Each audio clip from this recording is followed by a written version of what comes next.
Conan Doyle. Adventure number 7. The Adventure of the Blue Carbuncle. I had called upon my friend, Sherlock Holmes, upon the second morning after Christmas, with the intention of wishing him the compliments of the season. He was lounging upon the sofa in a purple dressing-gown, a pipe-rack within his reach upon the right, and a pile of crumpled morning papers, evidently newly studied, near at hand. Beside the couch was a wooden chair, and on the angle of the back hung a very seedy and disreputable hard felt hat, much the worse for wear, and cracked in several places. A lens and a forceps lying upon the seat of the chair suggested that the hat had been suspended in this manner for the purpose of examination. "You are engaged," said I. "Perhaps I interrupt you." "Not at all. I'm glad to have a friend with whom I can discuss my results. The matter is a perfectly trivial one." He jerked his thumb in the direction of the old hat. "But there are points in connection with it which are not entirely devoid of interest, and even of instruction." I seated myself in his armchair and warmed my hands before his crackling fire, for a sharp frost had set in, and the windows were thick with the ice crystals. "I suppose," I remarked, "that, homely as it looks, this thing has some deadly story linked on to it, that it is the clue which will guide you in the solution of some mystery and the punishment of some crime." No crime," said Sherlock Holmes, laughing. "Only one of those whimsical little incidents which will happen when you have 4,000,000 human beings all jostling each other within the space of a few square miles. Amid the action and reaction of so dense a swarm of humanity, every possible combination of events may be expected to take place, and many a little problem will be presented which may be striking and bizarre without being criminal. We have already had experience of such." "So much so," I remarked, "that of the last 6 cases which I have added to my notes, 3 have been entirely free of any legal crime." "Precisely. You allude to my attempt to recover the Irene Adler papers, to the singular case of Miss Mary Sutherland, and to the adventure of the man with the twisted lip. Well, I have no doubt that this small matter will fall into the same innocent category. You know Peterson, the commissionaire?" "Yes." "It is to him that this trophy belongs." "It is his hat." No, he found it. Its owner is unknown. I beg that you will look upon it not as a battered billycock, but as an intellectual problem. And first, as to how it came here. It arrived upon Christmas morning in company with a good fat goose, which is, I have no doubt, roasting at this moment in front of Peterson's fire. The facts are these. About 4 o'clock on Christmas morning, Peterson, who, as you know, is a very honest fellow, was returning from some small jollification, and was making his way homeward down Tottenham Court Road. In front of him he saw, in the gaslight, a tallish man walking with a slight stagger and carrying a white goose slung over his shoulder. As he reached the corner of Goodge Street, a row broke out between this stranger and a little knot of roughs. One of the latter knocked off the man's hat, on which he raised his stick to defend himself, and swinging it over his head, smashed the shop window behind him. Peterson had rushed forward to protect the stranger from his assailants, but the man, shocked at having broken the window and seeing an official-looking person in uniform rushing towards him, dropped his goose, took to his heels, and vanished amid the labyrinth of small streets which lie at the back of Tottenham Court Road. The roughs had also fled at the appearance of Peterson, so that he was left in possession of the field of battle, and also of the spoils of victory, in the shape of this battered hat and a most unimpeachable Christmas goose. Which surely he restored to their owner. My dear fellow, there lies the problem.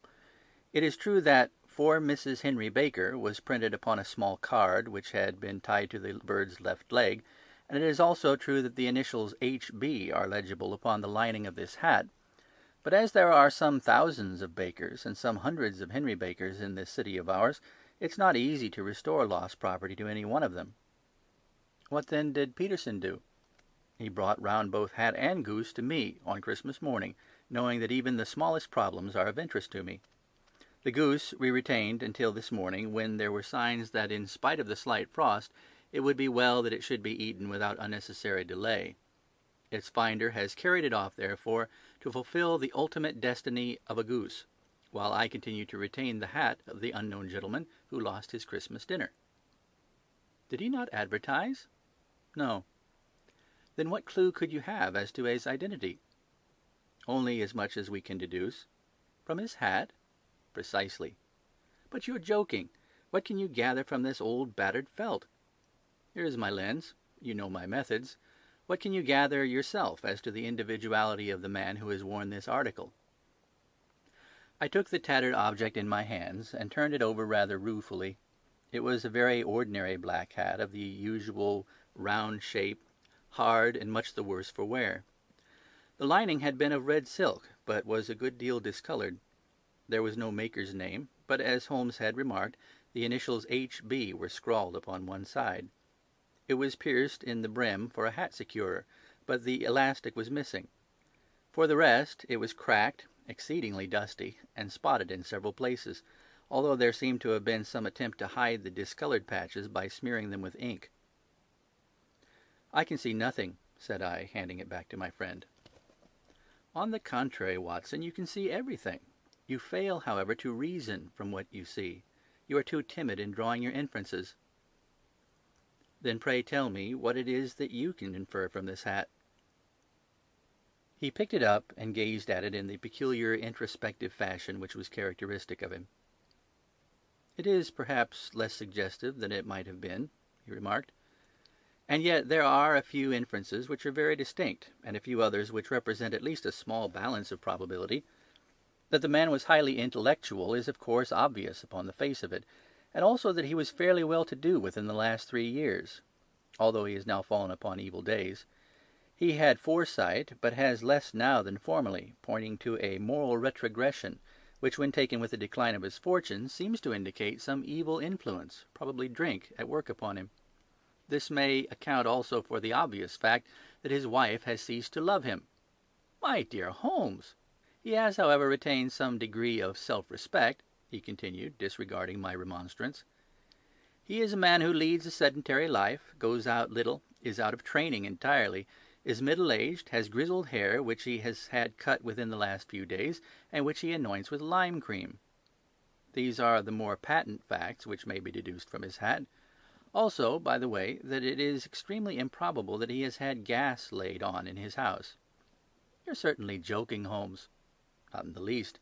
Is it possible that even now, when I gave you these results, you are unable to see how they are attained?" "I have no doubt that I am very stupid, but I must confess that I am unable to follow you. For example, how did you deduce that this man was intellectual?" For answer Holmes clapped the hat upon his head. It came right over the forehead and settled upon the bridge of his nose. "It is a question of cubic capacity," said he. "A man with so large a brain must have something in it." "The decline in his fortunes, then?" "This hat is 3 years old. These flat brims curled at the edge came in then. It is a hat of the very best quality. Look at the band of ribbed silk and the excellent lining. If this man could afford to buy so expensive a hat 3 years ago, and has had no hat since, then he has assuredly gone down in the world." "Well, that is clear enough, certainly. But how about the foresight and the moral retrogression?" Sherlock Holmes laughed. "Here is the foresight," said he, putting his finger upon the little disc and loop of the hat securer. "They are never sold upon hats. If this man ordered one, it is a sign of a certain amount of foresight, since he went out of his way to take this precaution against the wind. But since we see that he has broken the elastic and is not troubled to replace it, it is obvious that he has less foresight now than formerly, which is a distinct proof of a weakening nature. On the other hand, he has endeavoured to conceal some of these stains upon the felt by daubing them with ink, which is a sign that he has not entirely lost his self-respect." "Your reasoning is certainly plausible."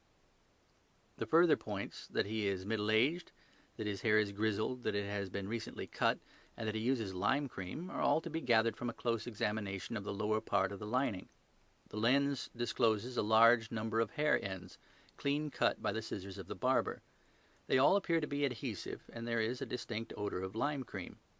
This dust, as you will observe, is not the gritty grey dust of the street, but the fluffy brown dust of the house, showing that it has been hung up indoors most of the time, while the marks of moisture upon the inside are proof positive that the wearer perspired very freely, and could therefore hardly be in the best of training." "But his wife, you said that she had ceased to love him." "This hat has not been brushed for weeks. When I see you, my dear Watson, with a week's accumulation of dust upon your hat, and when your wife allows you to go out in such a state, I shall fear that you also have been unfortunate enough to lose your wife's affection." "But he might be a bachelor." "Nay, He was bringing home the goose as a peace offering to his wife. Remember the card upon the bird's leg? You have an answer for everything. But how on earth do you deduce that the gas is not laid on in his house? One tallow stain, or even two, might come by chance, but when I see no less than 5, I think that there can be little doubt that the individual must be brought into frequent contact with burning tallow, walks upstairs at night probably, with his hat in one hand and a guttering candle in the other. Anyhow, he never got tallow stains from a gas jet. Are you satisfied? Well, it is very ingenious, said I, laughing. But since, as you said just now, there has been no crime committed and no harm done save the loss of a goose, all this seems to be rather a waste of energy. Sherlock Holmes had opened his mouth to reply when the door flew open, and Peterson, the commissionaire, rushed into the apartment with flushed cheeks and the face of a man who is dazed with astonishment. "The goose, Mr. Holmes! The goose, sir!" he gasped. "Eh? What of it, then? Has it returned to life and flapped off through the kitchen window?" Holmes twisted himself round upon the sofa to get a fairer view of the man's excited face. "See here, sir! See what my wife found in its crop!" He held out his hand and displayed upon the centre of the palm a brilliantly scintillating blue stone, rather smaller than a bean in size, but of such purity and radiance that it twinkled like an electric point in the dark hollow of his hand. Sherlock Holmes sat up with a whistle. "By Jove, Peterson," said he, "this is a treasure trove indeed. I suppose you know what you've got." "A diamond, sir! A precious stone! It cuts into glass as though it were putty." "It's more than a precious stone. It's the precious stone." "Not the Countess of Morcar's Blue Carbuncle!" I ejaculated. "Precisely so. I ought to know its size and shape, seeing that I have read the advertisement about it in the Times every day lately. It is absolutely unique, and its value can only be conjectured, but the reward offered of £1,000 is certainly not within a 20th part of the market price." £1,000! Great Lord a mercy! The commissionaire plumped down into a chair and stared from one to the other of us. "That is the reward, and I have reason to know that there are sentimental considerations in the background which could induce the Countess to part with half her fortune if she could just recover the gem." "It was lost, if I remember aright, at the Hotel Cosmopolitan," I remarked. "Precisely so, on the 22nd of December, just 5 days ago. John Horner, a plumber, was accused of having abstracted it from the lady's jewel case.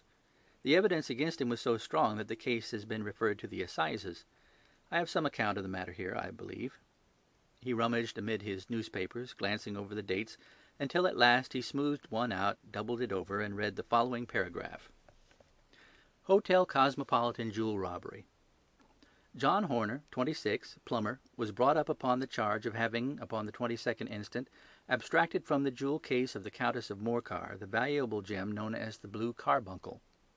James Ryder, upper attendant at the hotel, gave his evidence to the effect that he had shown Horner up to the dressing-room of the Countess of Morcar upon the day of the robbery, in order that he might solder the second bar of the grate, which was loose. He had remained with Horner some little time, but had finally been called away. On returning, he found that Horner had disappeared, that the bureau had been forced open, and that the small morocco casket, in which, as it afterwards transpired, the Countess was accustomed to keep her jewel, was lying empty upon the dressing-table.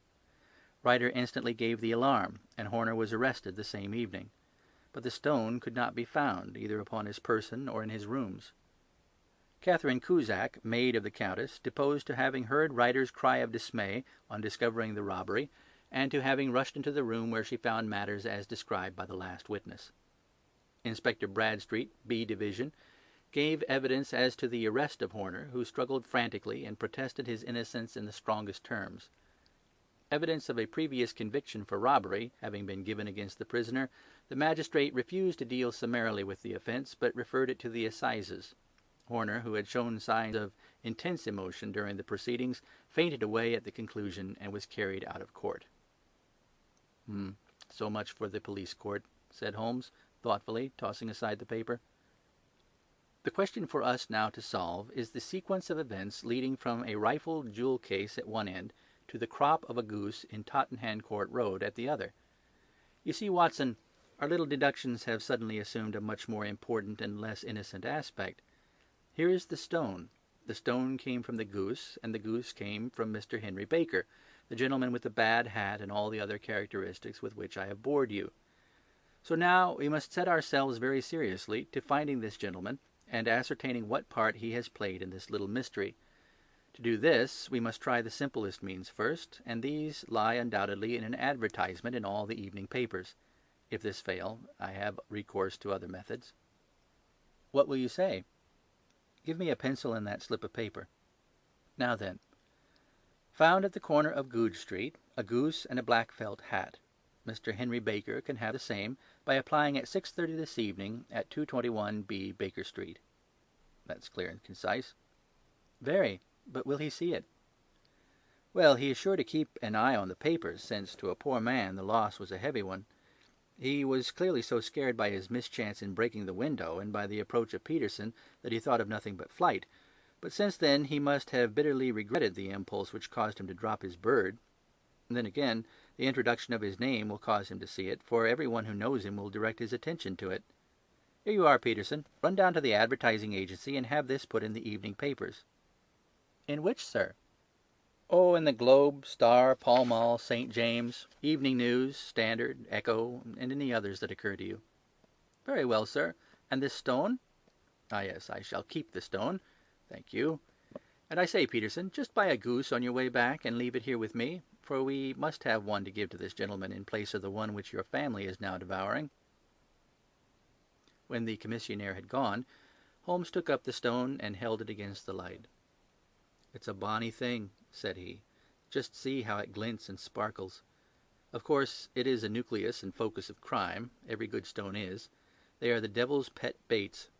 In the larger and older jewels, every facet may stand for a bloody deed. This stone is not yet 20 years old. It was found in the banks of the Amoy River in southern China, and is remarkable in having every characteristic of the carbuncle, save that it is blue in shade instead of ruby red. In spite of its youth, it has already a sinister history. There have been 2 murders, a vitriol throwing, a suicide, and several robberies brought about for the sake of this 40-grain weight of crystallized charcoal. Who would ever think that so pretty a toy could be a purveyor of the gallows and the prison? I'll lock it up in my strong-box now, and drop a line to the Countess to say that we have it. Do you think that this man Horner is innocent? I cannot tell. Well, then, do you imagine that this other one, Henry Baker, had anything to do with the matter? It is, I think, much more likely that Henry Baker is an absolutely innocent man who had no idea that the bird which he was carrying was of considerable more value than if it were made of solid gold. That, however, I shall determine by a very simple test, if we have an answer to our advertisement. And you can do nothing till then? Nothing. In that case, I shall continue my professional round. But I shall come back in the evening at the hour you have mentioned, for I would like to see the solution of so tangled a business. Very glad to have you. I dine at 7. There is a woodcock, I believe. By the way, in view of recent occurrences, perhaps I ought to ask Mrs. Hudson to examine its crop. I had been delayed at a case, and it was a little after 6:30 when I found myself in Baker Street once more. As I approached the house, I saw a tall man in a Scotch bonnet with a coat which was buttoned up to his chin, waiting outside in the bright semicircle which was thrown from the fanlight. Just as I arrived, the door was opened, and we were shown up together to Holmes's room. "Mr. Henry Baker, I believe?" said he, rising from his armchair and greeting his visitor with the easy air of geniality which he could so readily assume. "Pray take this chair by the fire, Mr. Baker. It's a cold night, and I observe that your circulation is more adapted for summer than for winter. Ah, Watson, you have just come at the right time. Is that your hat, Mr. Baker?" "Yes, sir, that is undoubtedly my hat." He was a large man, with rounded shoulders, a massive head, and a broad, intelligent face, sloping down to a pointed beard of grizzled brown. A touch of red in nose and cheeks, with a slight tremor in his extended hand, recalled Holmes's surmise as to his habits. His rusty brown frock coat was buttoned right up in front, with the collar turned up, and his lank wrists protruded from his sleeves without a sign of cuff or shirt. He spoke in a slow staccato fashion, choosing his words with care, and gave the impression generally of a man of learning and letters who had had ill usage at the hands of fortune. "We have retained these things for some days," said Holmes, "because we expected to see an advertisement from you giving your address. I am at a loss to know now why you did not advertise." Our visitor gave a rather shamefaced laugh. "Shillings have not been so plentiful with me as they once were," he remarked. "I had no doubt that the gang of roughs who assaulted me had carried off both my hat and the bird. I did not care to spend more money in a hopeless attempt to recover them." "Very naturally. By the way, about the bird, we were compelled to eat it." "To eat it?" Our visitor half rose from his chair in his excitement. "Yes. It would have been no use to anyone had we not done so. But I presume that this other goose upon the sideboard, which is about the same weight and perfectly fresh, will answer your purpose equally well?" "Oh, certainly, certainly," answered Mr. Baker, with a sigh of relief. "Of course, we still have the feathers, legs, crop, and so on of your own bird, so if you wish—" The man burst into a hearty laugh. "They might be useful to me as relics of my adventure," said he, "but beyond that I can hardly see what use the dejecta membra of my late acquaintance are going to be to me. No, sir, I think that, with your permission, I will confine my attentions to the excellent bird which I perceive upon the sideboard." Sherlock Holmes glanced sharply across at me, with a slight shrug of his shoulders. "There is your hat, then, and there your bird," said he. "By the way, would it bore you to tell me where you got the other one from? I am somewhat of a fowl fancier, and I have seldom seen a better grown goose." "Certainly, sir," said Baker, who had risen and tucked his newly gained property under his arm. "There are a few of us who frequent the Alpha Inn near the museum. We are to be found in the museum itself during the day, you understand. This year our good host, Windigate by name, instituted a goose club, by which, on consideration of some few pence every week, we were each to receive a bird at Christmas. My pence were duly paid, and the rest is familiar to you. I am much indebted to you, sir, for a Scotch bonnet is fitted neither to my years nor my gravity." With a comical pomposity of manner, he bowed solemnly to both of us, and strode off upon his way. "So much for Mr. Henry Baker," said Holmes, when he had closed the door behind him. "It is quite certain that he knows nothing whatever about the matter. Are you hungry, Watson?" "Not particularly." "Then I suggest that we turn our dinner into a supper, and follow up this clue while it is still hot." "Yes, by all means." It was a bitter night, so we drew on our ulsters and wrapped cravats around our throats.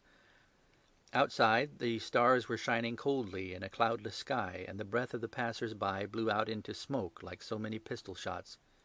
Our footfalls rang out crisply and loudly as we swung through the Doctor's Quarter, Wimpole Street, Harley Street, and so through Wigmore Street into Oxford Street. In a quarter of an hour we were in Bloomsbury at the Alpha Inn, which is a small public-house at the corner of one of the streets that runs down into Holborn. Holmes pushed open the door of the private bar, and ordered 2 glasses of beer from the ruddy-faced, white-aproned landlord.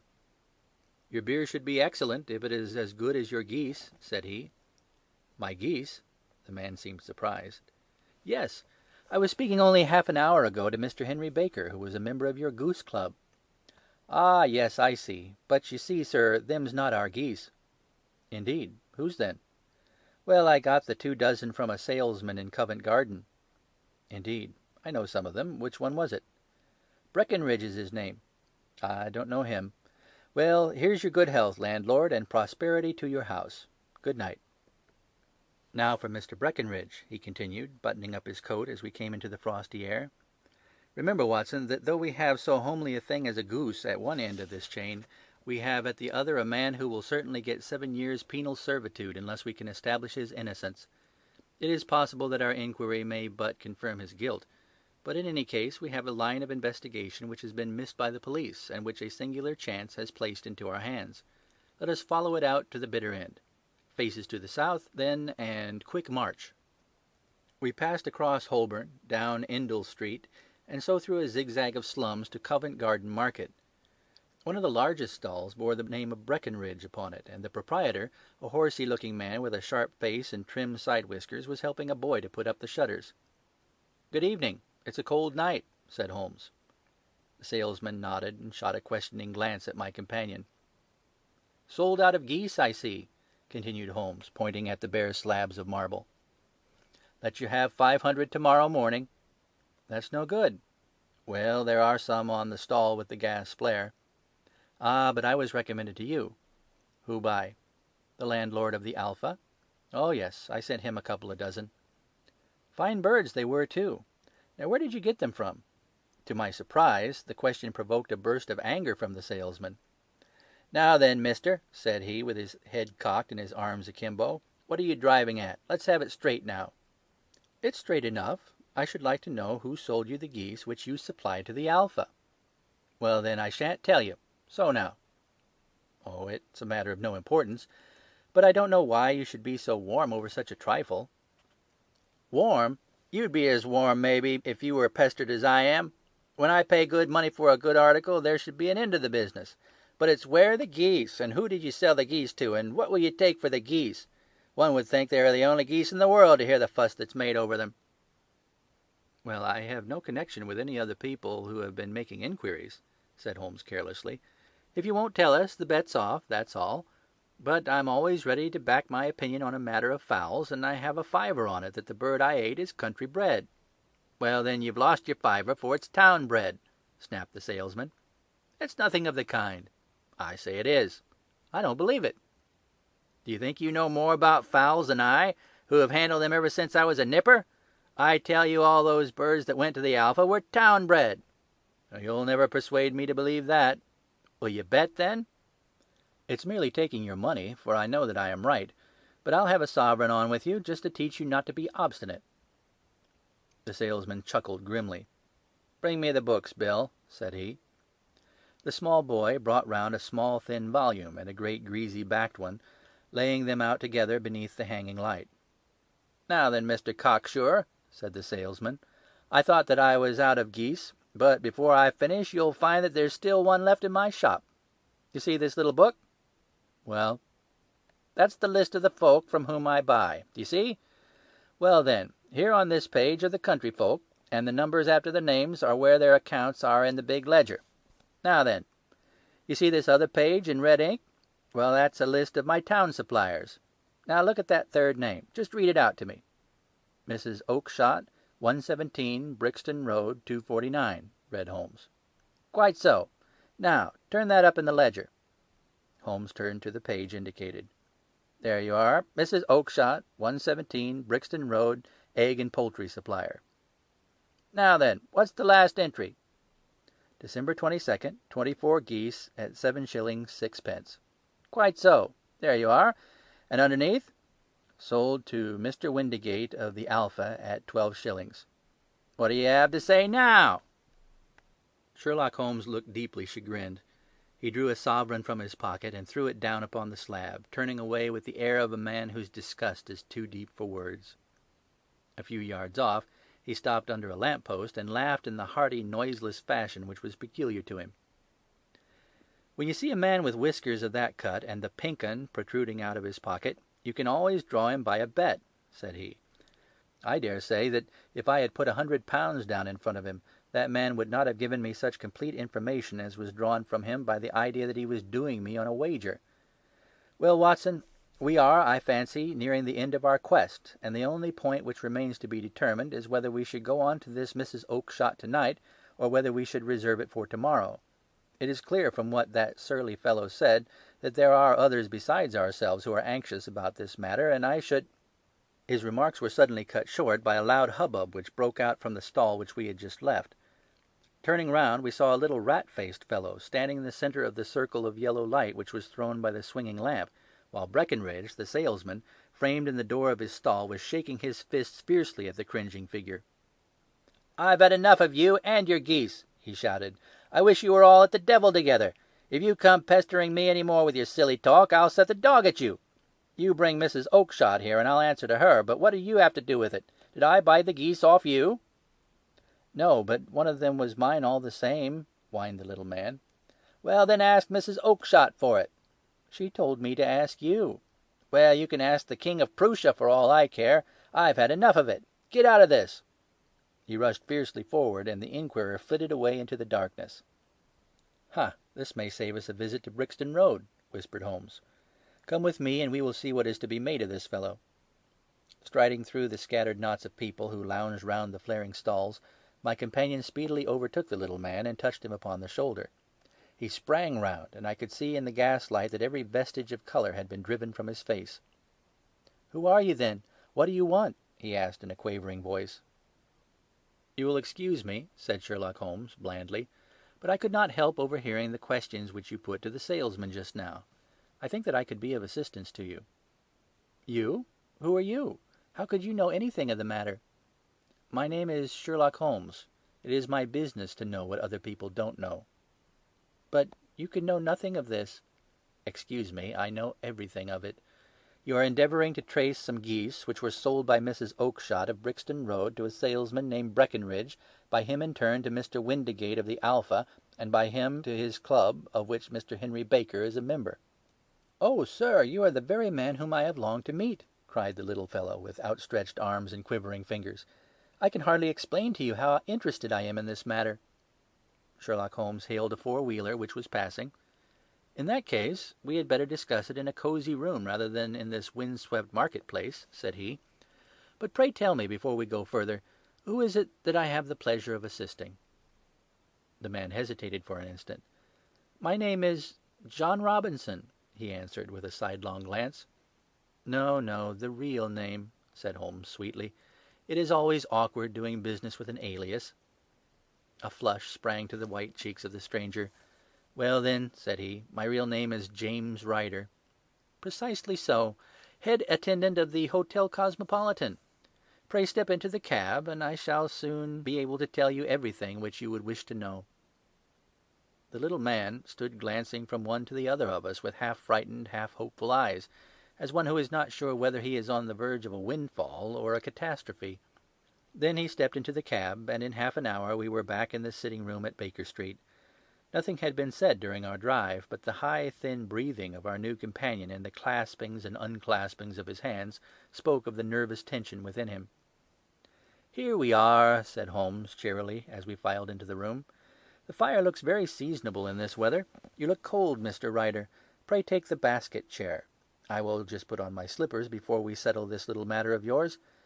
Now then, you want to know what became of those geese?" "Yes, sir."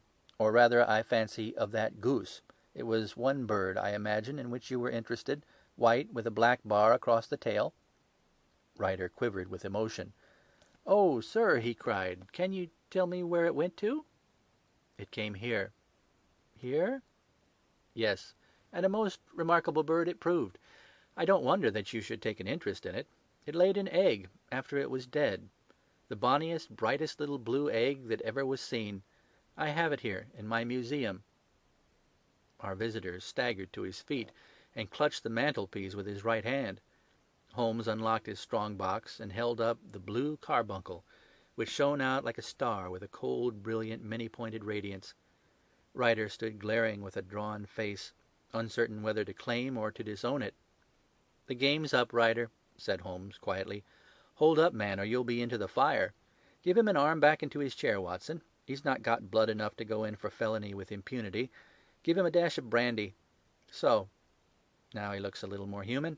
What a shrimp it is, to be sure." For a moment he had staggered and nearly fallen, but the brandy brought a tinge of colour into his cheeks, and he sat staring with frightened eyes at his accuser. "I have almost every link in my hands, and all the proofs which I could possibly need, so there is little which you need tell me. Still, that little may as well be cleared up to make your case complete. You had heard, Ryder, of this blue stone of the Countess of Morcar's?" "It was Catherine Cusack who told me of it," said he, in a crackling voice. "I see, her ladyship's waiting-maid. Well, the temptation of sudden wealth so easily acquired was too much for you, as it has been for better men before you. But you were not very scrupulous in the means you used. It seems to me, Ryder, that there is the making of a very pretty villain in you. You knew that this man Horner, the plumber, had been concerned in some such matter before, and that suspicion would rest more readily upon him. What did you do then? You made some small job in my lady's room, you and your confederate Cusack, and you managed that he should be the man sent for. And then, when he had left, you rifled the jewel case, raised the alarm, and had this unfortunate man arrested. You then—" Ryder threw himself down suddenly upon the rug and clutched at my companion's knees. "For God's sake, have mercy!" he shrieked. "Think of my father, of my mother. It would break their hearts. I never went wrong before.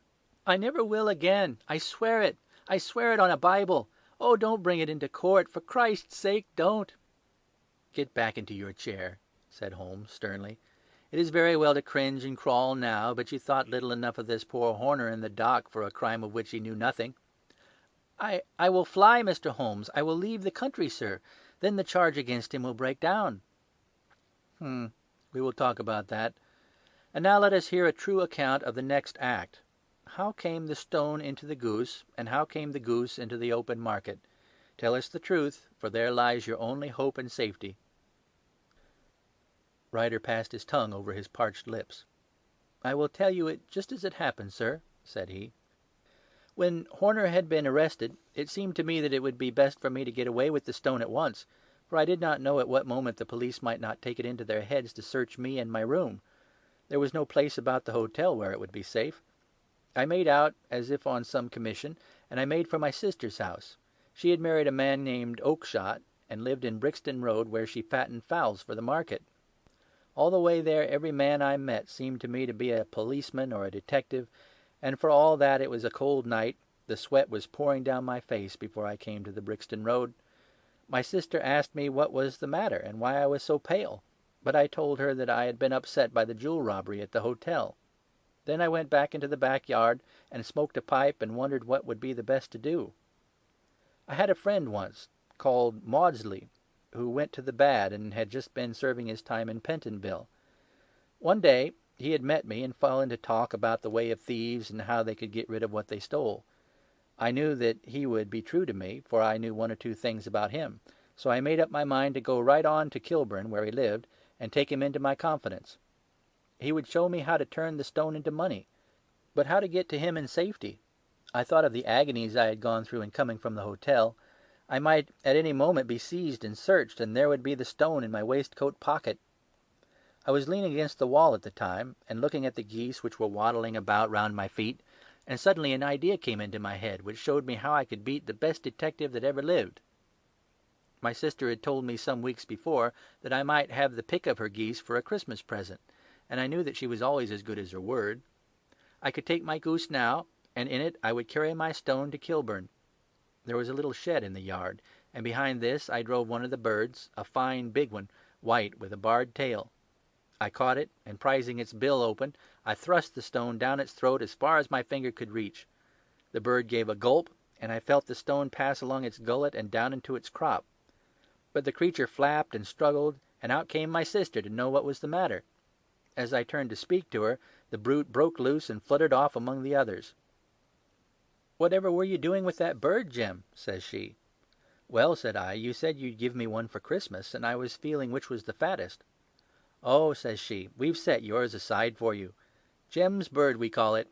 It's the big white one over yonder. There's 26 of them, which makes one for you and one for us and 2 dozen for the market."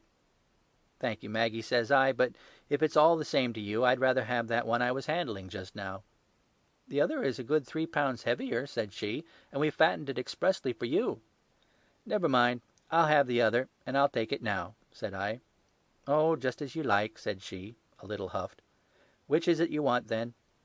"That white one with the barred tail right in the middle of the flock." "Oh, very well. Kill it and take it with you." Well, I did what she had said, Mr. Holmes, and I carried the bird all the way to Kilburn. I told my pal what I had done, for he was a man that it was easy to tell a thing like that to. He laughed until he choked, and we got a knife and opened the goose. My heart turned to water, for there was no sign of the stone, and I knew that some terrible mistake had occurred. I left the bird, rushed back to my sister's, and hurried into the backyard. There was not a bird to be seen there. "Where are they all, Maggie?" I cried. "Gone to the dealers, Jim." "Which dealers?" "Breckenridge, of Covent Garden." "But was there another with a barred tail?" I asked, "the same as the one I chose?" "Yes, Jim, there were 2 barred-tailed ones, and I could never tell them apart." Well, then, of course, I saw it all, and I ran off as hard as my feet would carry me to this man Breckenridge. But he had sold the lot at once, and not one word would he tell me as to where they had gone. You heard him yourselves tonight. Well, he has always answered me like that. My sister thinks that I'm going mad. Sometimes I think that I am myself. And now I am myself a branded thief, without ever having touched the wealth for which I sold my character. God help me! God help me!" He burst into convulsive sobbing, with his face buried in his hands. There was a long silence, broken only by his heavy breathing and by the measured tapping of Sherlock Holmes's fingertips upon the edge of the table. Then my friend rose and threw open the door. "Get out," said he. "What, sir?" "Oh, heaven bless you! No more words. Get out." And no more words were needed. There was a rush, a clatter upon the stairs, the bang of a door, and the crisp rattle of running footfalls from the street. "After all, Watson," said Holmes, reaching up his hand for his clay pipe, "I am not retained by the police to supply their deficiencies. If Horner were in danger it would be another thing, but this fellow will not appear against him, and the case must collapse. I suppose that I am commuting a felony, but it is just possible that I am saving a soul. This fellow will not go wrong again. He is too terribly frightened. Send him to gaol now, and you make him a gaol bird for life. Besides, it's the season of forgiveness. Chance has put in our way a most singular and whimsical problem, and its solution is its own reward. If you will have the goodness to touch the bell, Doctor, we will begin another investigation, in which also a bird will be the chief feature." End of The Adventure of the Blue Carbuncle.